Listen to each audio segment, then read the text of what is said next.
एक बार की बात है कि एक छोटे से आरामदायक घर में एक दोस्ताना बिल्ली का बच्चा रहता था, जिसका नाम मानो था।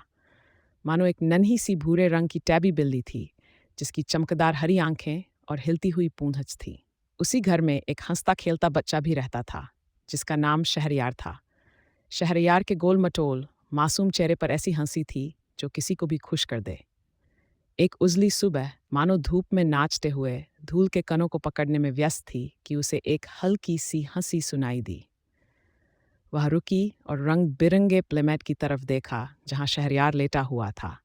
शहरयार अपनी नन्ही नन्ही उंगलियों से अपने पैरों को पकड़ने की कोशिश कर रहा था और खुशी से खिलखिला रहा था। मानो की जिज्ञासा बढ़ गई और वह धीरे धीरे शहरयार के पास जा पहुंची। उसकी मूंछें जोश से कांप रही थीं। उसने नरमी से शहरयार के नन्हे हाथ को अपनी गुलाबी नाक से छुआ।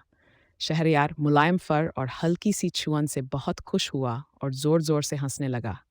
उसकी मासूम खुशी ऐसी थी कि मानो खुश होकर गुनगुनाने लगी। समय के साथ साथ मानो और शहरयार के बीच एक खूबसूरत दोस्ती पनपने लगी। मानो शहरयार की नरम गर्म छाया की तरह बन गई, हमेशा उसके आसपास रहती जब शहरयार लड़खड़ाते कदमों से रेंगने की कोशिश करता। जब भी मानो अपनी पूंछ को घुमाकर गोल गोल घूमती, शहरयार ताली बजाकर खुशी से ठहाके लगाता। एक बरसात की दोपहर, जब बारिश की नर्म बूंदें खिड़की के शीशों पर हल्की हल्की दस्तक दे रही थीं, शहरयार खिड़की के पास बैठा बारिश की बूंदों को देख रहा था। आश्चर्य और खुशी उसके चेहरे पर छलक रही थी। मानो उसके सुकून को महसूस करते हुए उसके पास आकर लेट गई और अपनी गर्मजोशी से उसका साथ देने लगी।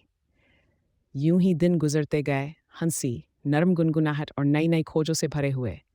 हालांकि मान और शहरयार एक दूसरे की भाषा नहीं बोल सकते थे, लेकिन वे अपनी हंसी और कोमल स्पर्श से सब कुछ समझ लेते थे।